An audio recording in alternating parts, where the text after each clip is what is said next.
नमस्कार, आप देख रहे हैं भारत की बात। मैं आपके साथ शोभना यादव। नुपुर शर्मा को लेकर चल रहा विवाद दिनों दिन बढ़ता जा रहा है।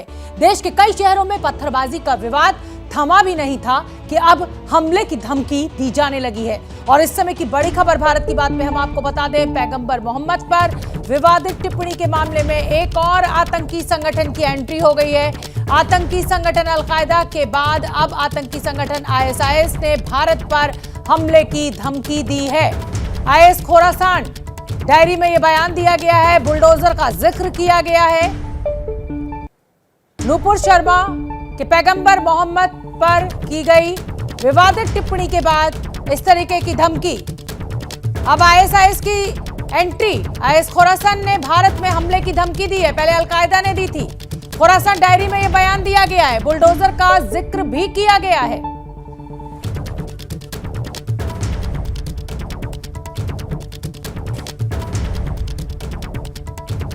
इस्लामिक स्टेट की धमकी news platform the Khorasan diary के ट्विटर हैंडल के जरिए दी गई है। खोरासान डायरी हैंडल के मुताबिक IS ने अपने वीडियो में नुपुर शर्मा के बयान, पत्थरबाजों के घर ढहाने जैसे विजुअल्स का इस्तेमाल किया है और इसी का बदला लेने के लिए IS ने भारत में हमले की धमकी दी है। वीडियो में इस्लामिक स्टेट ने भारत के साथ कूटनीतिक संबंधों के विस्तार को लेकर तालिबान की भी आलोचना की है। और इसी खबर पर ज्यादा जानकारी लिए हुए ओम प्रकाश तिवारी मेरे साथ जुड़ रहे हैं। ओम प्रकाश तिवारी, पहले अल-कायदा ने इस बात पर धमकी दी थी कि भाई नुपुर शर्मा ने जो पैगंबर मोहम्मद पर टिप्पणी की है तो भारत में हमला किया जाएगा, आतंकी घटनाओं को अंजाम दिया जाएगा, और अब ISIS की एंट्री हो गई है। इस खबर को कैसे समझें और जो भारत की सुरक्षा एजेंसियां हैं वो इस खबर को कितनी गंभीरता के साथ ले रही हैं और क्या प्लान ऑफ एक्शन? शोभना, मैं आपको बता दूं, जो इंटेलिजेंस एजेंसीज के पास सूचना है उसके मुताबिक नुपुर शर्मा के बयान के बाद इस जो खुरासान डायरी अल-अज़न फाउंडेशन ने शुरू किया है, खुरासान डायरी जो है वो उसके बाद ही शुरू किया गया है। इंटेलिजेंस के सूत्रों के मुताबिक ये मामला जो है पूरी तरह से IS पाकिस्तानी खुफिया एजेंसी ISI का प्रोपोगंडा प्लान है। इसके जरिए उसकी कोशिश है कि भारत में ज़्यादा से ज़्यादा लोगों की भावनाओं को भड़काया जा सके और उसके बदले ज़्यादा से ज़्यादा लोगों को भड़काकर अपने आतंकवादी इरादों को सफल करने में उनकी अपने संगठन में भर्ती की जा सके। इंटेलिजेंस का मानना है कि पूरी तरह से पाकिस्तानी खुफिया एजेंसी ISI का प्रोपेगेंडा है और जिसका मकसद भारत में केवल अपने संगठन के लिए भर्ती करना है। शोभना, बहुत बहुत धन्यवाद ओम प्रकाश तिवारी इस पूरी जानकारी के लिए। रुख अगली खबर का। एक ही तरह की घटना और एक्शन अलग अलग। बात 10 जून को जुम्मे की नमाज के बाद की हिंसक झड़प की। उत्तर प्रदेश में पत्थरबाजों पर कार्रवाई तेज है तो उधर झारखंड के रांची में दंगे पर राजनीति तेज है। और दो तस्वीरें आपको दिखा देते हैं। पहली तस्वीर उत्तर प्रदेश के प्रयागराज से हम आपको दिखाएंगे, जहां पुलिस ने सड़कों पर दंगाइयों के पोस्टर्स चस्पा किए हैं जिसमें 59 नए पत्थरबाजों की पहचान की गई है, जबकि 92 आरोपियों को पुलिस गिरफ्तार कर चुकी है। तो वहीं अगर झारखंड की बात करें, झारखंड की राजधानी रांची में कल शाम आरोपियों के पोस्टर्स तो लगे लेकिन 5 मिनट के भीतर ही हटा भी लिए गए। रांची में पोस्टर लगने और हटने के बीच मुख्यमंत्री और राज्यपाल आमने सामने आ गए हैं।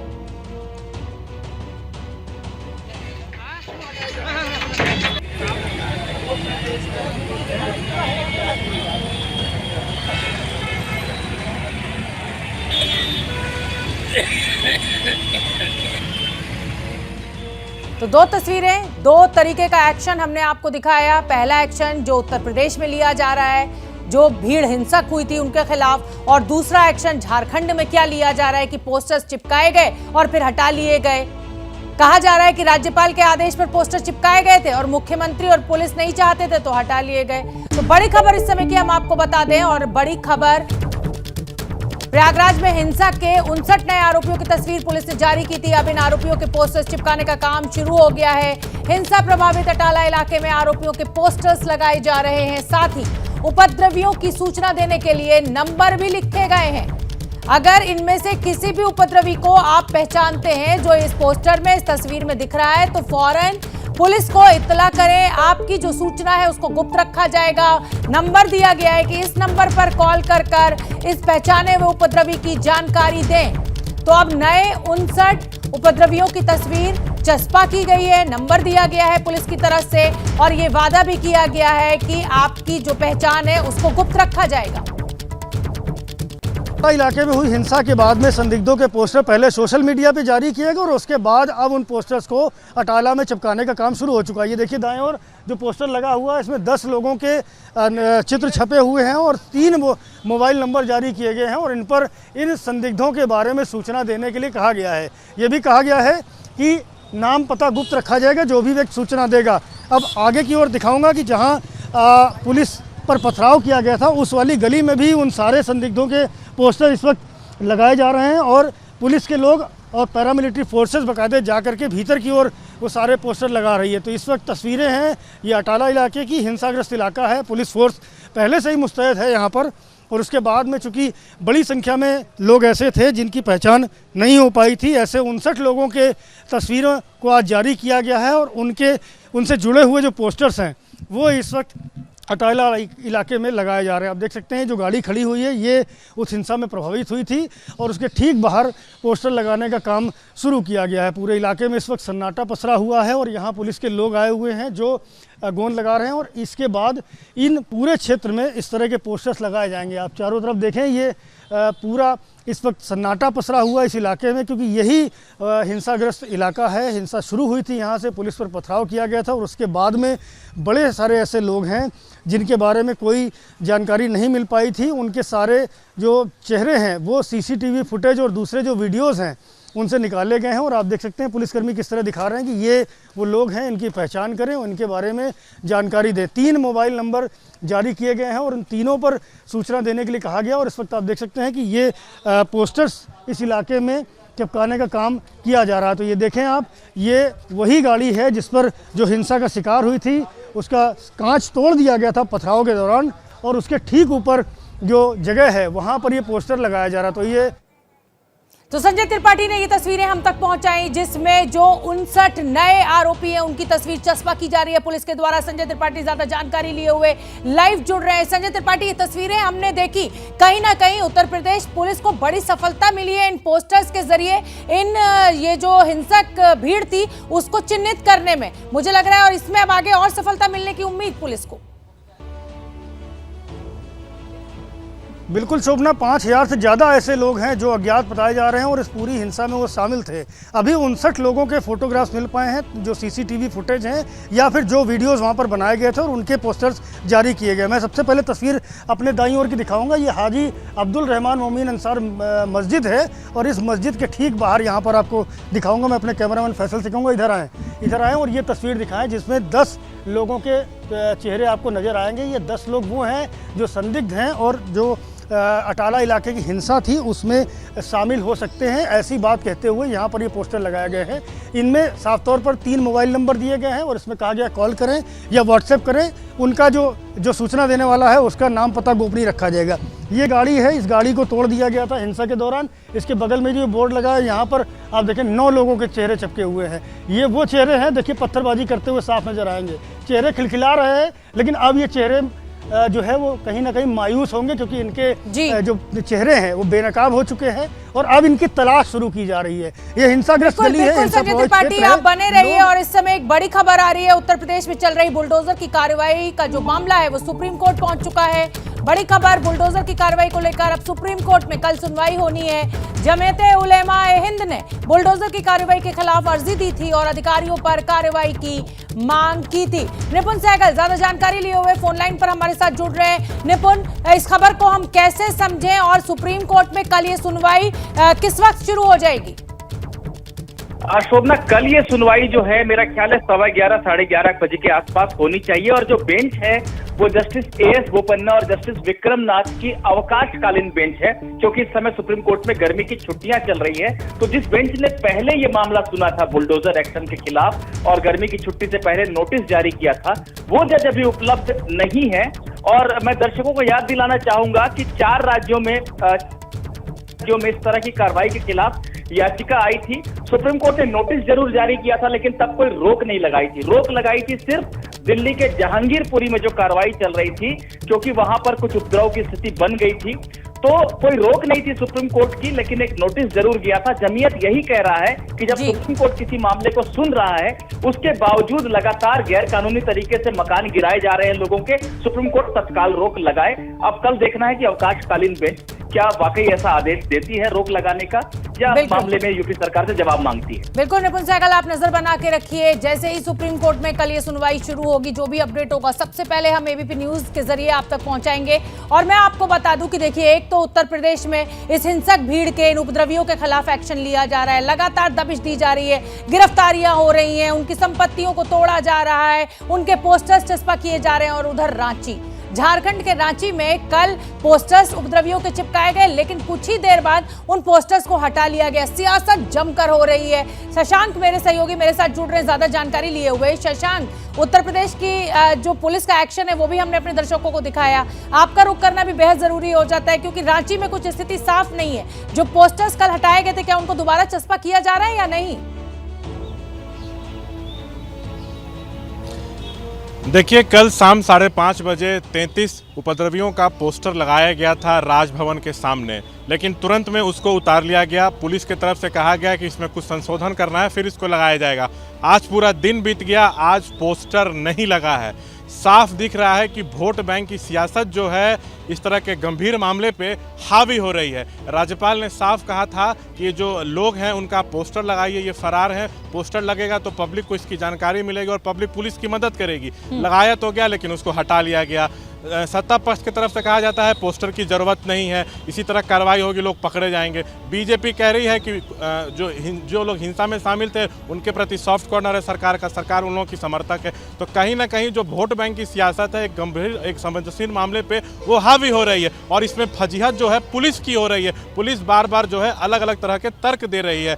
जो संशोधन होना था, 24 घंटे बीत गए, वो अब तक नहीं हो पाया है। तो क्या पोस्टर लगेगा भी या नहीं, ये अब एक बड़ा सवाल यहाँ बनता जा रहा है। सरकार भी बैकफुट पर है और बीजेपी को भी इस मामले में अपनी सियासत चमकाने का मौका मिल गया है। बहुत बहुत धन्यवाद शशांक इस पूरी जानकारी के लिए। और बढ़ेंगे अगली खबर की ओर। सिद्धू मूसेवाला मर्डर का मुख्य आरोपी लॉरेंस बिश्नोई पंजाब पुलिस के शिकंजे में है। पटियाला कोर्ट से ट्रांजिट रिमांड के बाद आज पंजाब पुलिस लॉरेंस बिश्नोई को मानसा लेकर पहुंची। पंजाब पुलिस खरड़ के सीआईआई दफ्तर में लॉरेंस बिश्नोई से पूछताछ कर रही है। तो बड़ी जानकारी, पंजाब पुलिस ने पूछताछ शुरू कर दी है। मनोज वर्मा का मैं रुख करना चाहूंगी। मनोज वर्मा, क्या जानकारी मिल पा रही है? क्योंकि स्पेशल सेल की गिरफ्त में जब रिमांड पर था तो लॉरेंस बिश्नोई ने यह तो माना था कि हाँ ये हमला करवाया था, लेकिन और कुछ दिल्ली पुलिस नहीं जुटा पाई थी। पंजाब पुलिस से क्या खबर?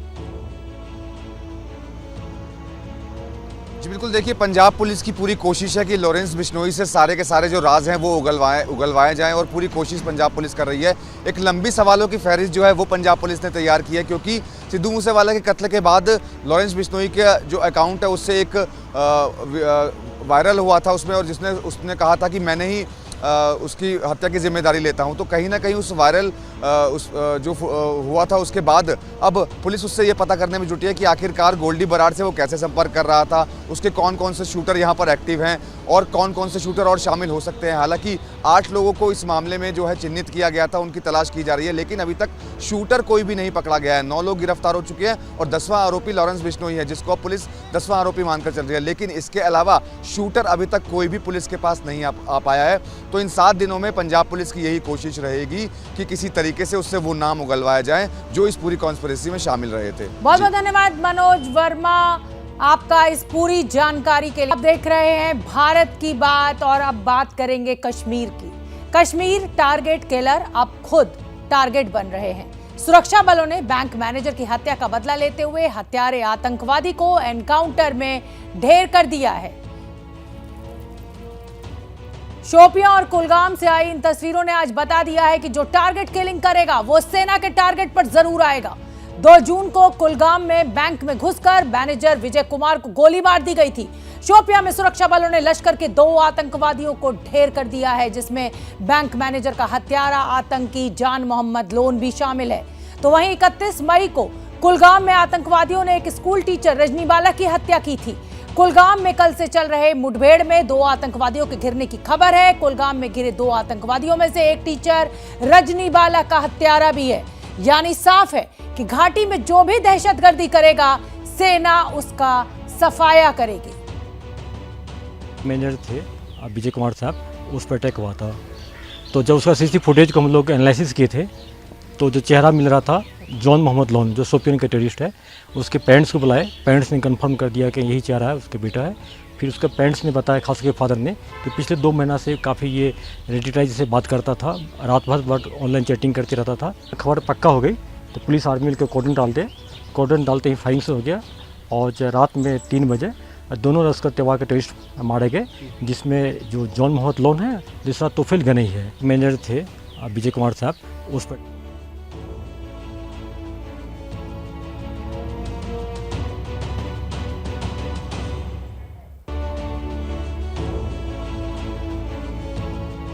घाटी में आतंकवादी हिंदुओं को निशाना बना रहे हैं, लेकिन सेना भी ऑपरेशन चलाकर इन आतंकवादियों का खात्मा करने में जुटी हुई है। इस साल अभी तक 105 आतंकवादियों को मार गिराया जा चुका है, यानी 105 आतंकी ढेर हो चुके हैं। आपको आतंकियों के खात्मे का आंकड़ा महीनेवार तरीके से बताते हैं। अगर जून के महीने में, देखिए हमने ग्राफिक्स तैयार किए हैं, ये लीजिए ग्राफिक्स आ गए। अगर जून के महीने की बात करें तो अब तक 14 आतंकवादियों को मार गिराया गया है। मई में जवानों ने 27 आतंकवादियों को ढेर कर दिया था, यानी खाक में मिला दिया था, जो इस साल का सबसे बड़ा आंकड़ा है। अप्रैल की बात करें तो अप्रैल के महीने में 24 आतंकवादियों को मार गिराया गया था। मार्च में 13 आतंकवादियों को नेस्तनाबूद किया गया था। फरवरी में सबसे कम सिर्फ 7 आतंकवादी मार गिराए गए, जबकि साल के पहले महीने जनवरी में भी 20 आतंकियों का खात्मा इन सुरक्षा बलों के द्वारा किया गया था। तो हमने आपको जून तक का आंकड़ा दिखाया है कि कैसे सुरक्षा बल जो है वो इन आतंकवादियों को खत्म करने में, ढेर करने में लगे हुए हैं। अब देख रहे हैं भारत की बात। इस समय की बड़ी खबर आपको बता दें, राहुल गांधी से ईडी की पूछताछ लगातार चल रही है। सूत्रों के हवाले से पूछताछ को लेकर इस समय बड़ी खबर। पूछताछ में राहुल गांधी ने बताया कि यंग इंडियन प्रॉफिटेबल कंपनी नहीं है, एक पैसा भी किसी ने अपने निजी फायदे के लिए नहीं निकाला। सूत्रों के मुताबिक राहुल गांधी ने कहा कि कंपनी चैरिटी का काम करती है, तो ईडी ने डिटेल्स मांगी हैं।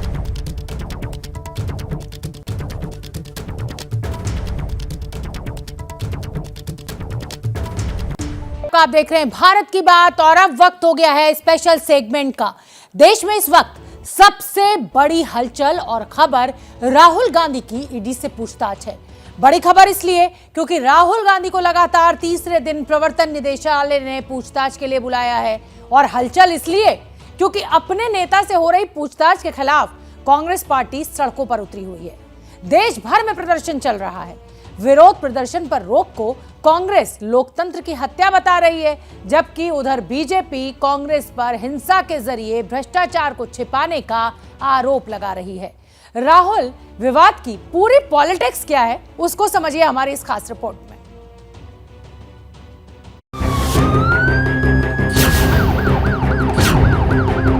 राहुल गांधी इस समय ईडी दफ्तर के बाहर पहुंच चुके हैं। ये देख सकते हैं कि एक काफिला राहुल गांधी का ही है और भारी सुरक्षा के बीच राहुल गांधी आज तीसरे दिन ईडी दफ्तर के बाहर पहुंच रहे हैं।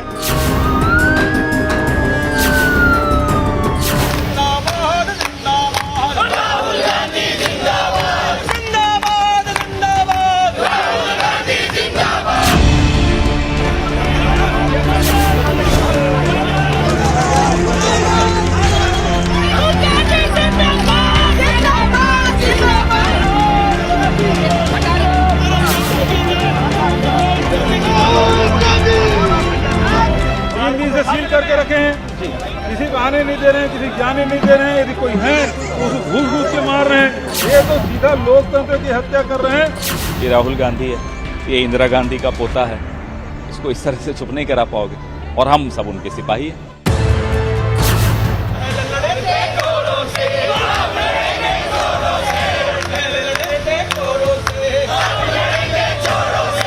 करप्शन के कारखाने में तालाबंदी और लूट के लाट साहबों की नाकाबंदी का हाहाकार और हंगामा है।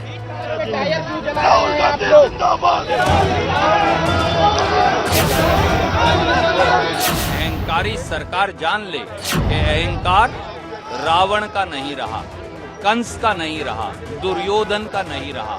मोदी सरकार का अहंकार भी टूटेगा।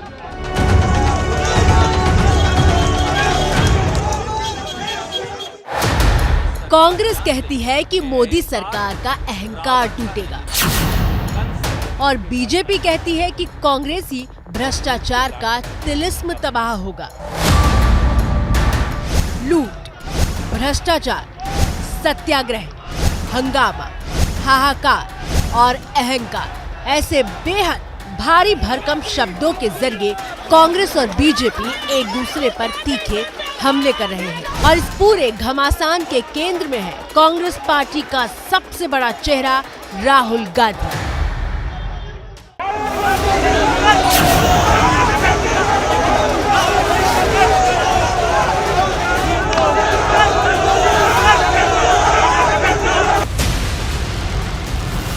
लगातार 3 दिन से राहुल गांधी को प्रवर्तन निदेशालय यानी ईडी दफ्तर सवाल जवाब के लिए बुलाया जा रहा है। प्रवर्तन निदेशालय वो संस्था है जो गैर कानूनी तरीके से अर्जित की गई संपत्ति का कानूनी तरीके से हिसाब किताब करती है और लगाम लगाने का काम करती है। नेशनल हेराल्ड केस को लेकर राहुल गांधी की पेशी हो रही है और अपने नेता की पेशी के खिलाफ पूरी कांग्रेस सड़कों पर उतरी हुई है।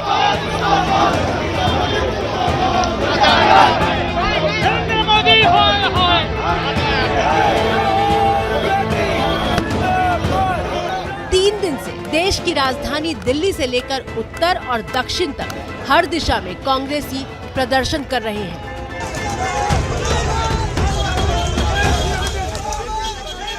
आज दिल्ली में 100 जगह विरोध हो रहा, 100 जगह, 100 चौराहे पर जाम, आज 100 चौराहे पर जाम है, ITO जाम है, जनकपुरी जाम है, पंजाबी बाग जाम है, पीरागढ़ी जाम है, मोतीनगर जाम है। सवाल ये है कि क्या राहुल गांधी गिरफ्तार होने वाले हैं? क्या राहुल गांधी भ्रष्टाचार के आरोप में जेल जाने वाले हैं? क्या इस बात की आशंका है कि कहीं उनकी गिरफ्तारी कर ली जाए? देखिए, मैं किसी चीज़ से हैरान नहीं होऊंगा और ये बात मेरे लिए भी बोली गई थी। देखिए, हम जो इस परिवार ने इस देश के लिए दिया है, उन्होंने अपने दादी को, अपने पिताजी को गंवाया है, उनकी माताजी ने अपनी पूरी उम्र लगा दी है देश की सेवा में। उनके साथ राहुल बहुत समझदार और मजबूत हैं और मेरे ख्याल से तो ये जो दौर चल रहा है इसमें भी और मजबूत रहेंगे, बहुत मजबूत रहेंगे। मुझे है कि पहले तो बात है कि सारे सवालों के जवाब वो दे देंगे। ये सवाल इसलिए क्योंकि लगातार तीसरे दिन राहुल गांधी को ईडी ने सवाल जवाब के लिए बुलाया है। सोमवार और मंगलवार को राहुल गांधी से 10-10 घंटे लंबी पूछताछ हो चुकी है। अभी तो तीसरा दिन है, पता नहीं कितना और उन्हें तंग किया जाएगा बीजेपी गवर्नमेंट के द्वारा, एजेंसी के द्वारा उनको बुलाया जाएगा। मेरे ख्याल से जो भी सवाल जवाब होते हैं, अगर वो 9 घंटे, एक दिन 9 घंटे या 10 घंटे रहते हैं, तो मेरे ख्याल से सारे जो सवाल होते हैं उसके जवाब दे दिए जाते हैं। तो चलिए शुरू से शुरू करते हैं और सबसे पहले आपको पहले दिन यानी सोमवार की तस्वीरें दिखाते हैं। सोमवार को राहुल गांधी की पेशी के खिलाफ कांग्रेस के मुख्यमंत्रियों से लेकर तमाम बड़े नेता दिल्ली की जलाने वाली गर्मी में पसीना बहाते हुए दिखाई दिए थे। कांग्रेस पार्टी से और कांग्रेस के नेता राहुल गांधी से वो भयंकर डरी हुई है और इस कारण से इतने हथकंडा अपना रहे हैं।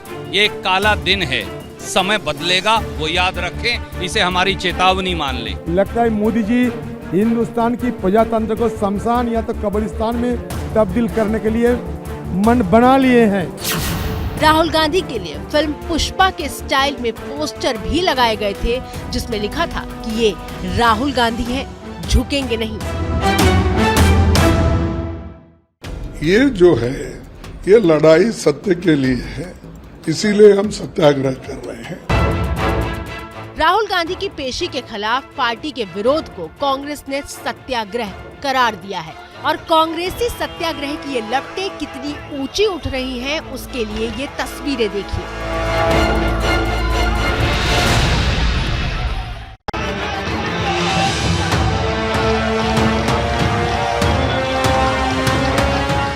तस्वीरें दिल्ली में प्रवर्तन निदेशालय दफ्तर के ठीक बगल में पृथ्वीराज रोड की है, जहां यूथ कांग्रेस के नेता बीच सड़क पर टायर जलाकर सत्याग्रह कर रहे थे और आम जनता ट्रैफिक में फंसी परेशान हो रही थी।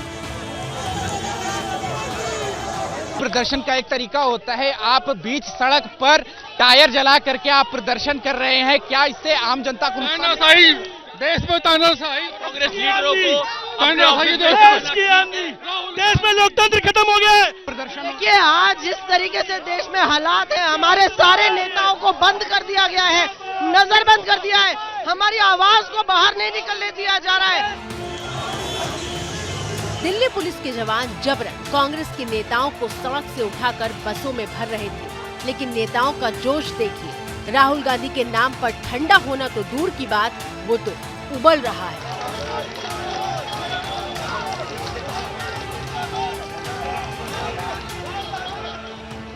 टीवी स्क्रीन पर आपाधापी और बैरिकेडिंग के पास धक्का मुक्की की अगली तस्वीरें दिल्ली में कांग्रेस मुख्यालय की हैं। सुबह खबर आई कि दिल्ली पुलिस कांग्रेस मुख्यालय के भीतर दाखिल हो गई थी।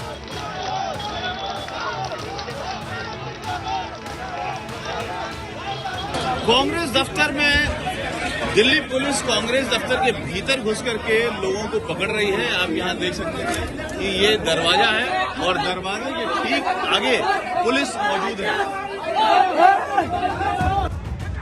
कांग्रेस ने आरोप लगाया कि पुलिस न सिर्फ दरवाजा तोड़कर अंदर घुसी, बल्कि कांग्रेस के कार्यकर्ताओं पर हमला भी किया। मोदी सरकार की पिट्ठू दिल्ली पुलिस गुंडागर्दी की सब हदें पार कर गई।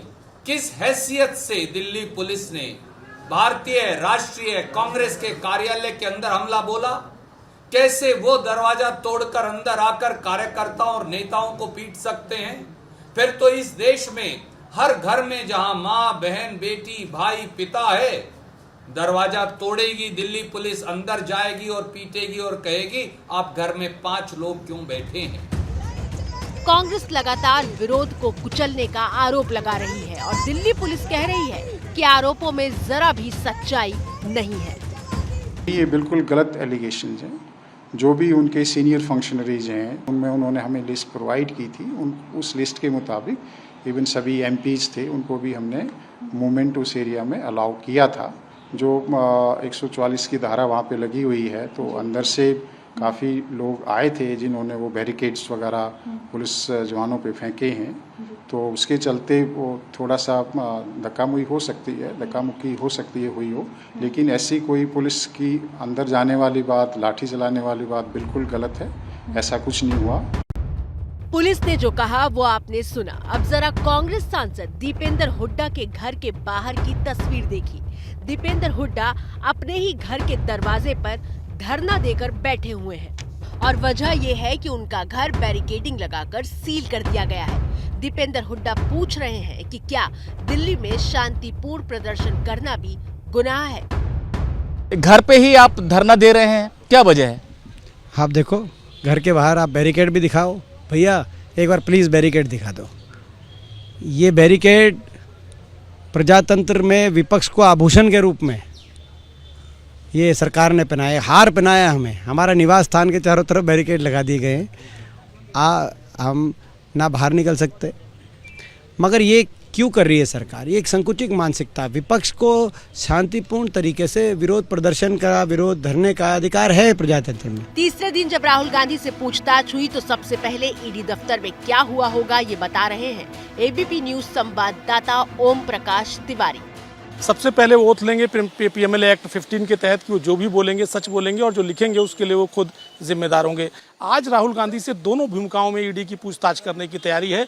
एक तरफ उनसे पूछताछ की जाएगी कांग्रेस के उपाध्यक्ष के नाते, और दूसरी तरफ उनसे पूछताछ की जाएगी कि उनके पास जो यंग इंडियन का 38% शेयर है उसके नाते। यानी दोनों भूमिकाओं में उनसे पूछताछ की जाएगी। शख्स एक है लेकिन सवाल 2 भूमिकाओं के होंगे। कांग्रेस के बवाल और राजनीतिक घमासान के बाद अब बारी है उस मामले को समझने की जिसके तहत राहुल गांधी की प्रवर्तन निदेशालय में पेशी हो रही है। इस केस का नाम है नेशनल हेराल्ड केस में 3 किरदार हैं। पहला गांधी परिवार, दूसरा एजेएल यानी एसोसिएटेड जर्नल, तीसरा यंग इंडियन कंपनी जिसके डायरेक्टर हैं राहुल गांधी। ये तो नेशनल हेराल्ड केस के हुए किरदार। अब इसमें सबसे पहले एजेएल की भूमिका को समझिए। आजादी से पहले 1937 में कांग्रेस पार्टी ने एजेएल को बनाया था। इस कंपनी को भारत की अलग अलग भाषाओं में अखबार निकालने के लिए बनाया गया था। एजेएल से अंग्रेजी में नेशनल हेराल्ड, हिंदी में नवजीवन और उर्दू में कौमी आवाज अखबार प्रकाशित किए जाते थे। एजेएल को 5000 स्वतंत्रता सेनानी सहयोग कर रहे थे और वही इस कंपनी के शेयर होल्डर भी थे। एजेएल के संस्थापक सदस्यों में महात्मा गांधी, पंडित जवाहरलाल नेहरू, सरदार पटेल, पुरुषोत्तम दास टंडन, रफी अहमद किदवई और आचार्य नरेंद्र देव जैसे बड़े बड़े नाम शामिल थे। इनके अलावा हजारों स्वतंत्रता सेनानियों ने मिल करके इसे खड़ा किया था। एजेएल का काम अखबार छापना था, लेकिन साल 2008 तक आखिरी अखबार नेशनल हेराल्ड भी छपना बंद हो गया। 2008 तक एजेएल पर 90 करोड़ का कर्ज चढ़ गया था। अखबार बंद होने के बाद एजेएल ने प्रॉपर्टी को office space, shopping mall, restaurant जैसे बिजनेस के लिए किराए पर दे दिया, जिससे हर महीने करोड़ों रुपया किराया मिलने लगा। सुब्रमण्यम स्वामी की शिकायत में दर्ज है कि एजेएल का अधिग्रहण करने के लिए यंग इंडियन नाम की कंपनी बनाई गई। इस कंपनी में 38% हिस्सेदारी सोनिया गांधी और राहुल गांधी की है। बाकी हिस्सेदारी मोतीलाल वोरा, ऑस्कर फर्नांडिस और सुमन दुबे की है। जब यंग इंडियन ने एजेएल का अधिग्रहण किया, उस वक्त एजेएल पर 90 करोड़ रुपए की देनदारी थी। फरवरी 2011 में कांग्रेस पार्टी ने एजेएल को कर्ज चुकाने के लिए 90 करोड़ रुपए बिना ब्याज वाला लोन दिया। बदले में एजेएल ने अपने 99% शेयर यंग इंडियन को ट्रांसफर कर दिए। यानी एजेएल की करीब 2000 करोड़ रुपए की चल अचल संपत्ति अब राहुल और सोनिया के मालिकाना हक वाली कंपनी यंग इंडियन की हो गई। यंग इंडियन कंपनी को कांग्रेस का 90 करोड़ रुपए का लोन चुकाना था, लेकिन 50 लाख रुपए लोन चुकाने के बाद ही कांग्रेस ने यंग इंडियन का लोन माफ कर दिया। इसीलिए बीजेपी नेता सुब्रमण्यम स्वामी ने अपनी शिकायत में लिखा है कि राहुल की कंपनी ने 50 लाख का भुगतान करके 2000 करोड़ की संपत्ति पर कब्जा कर लिया। अब प्रवर्तन निदेशालय इसी लेन देन को लेकर लगातार राहुल गांधी से सवाल पूछ रहा है।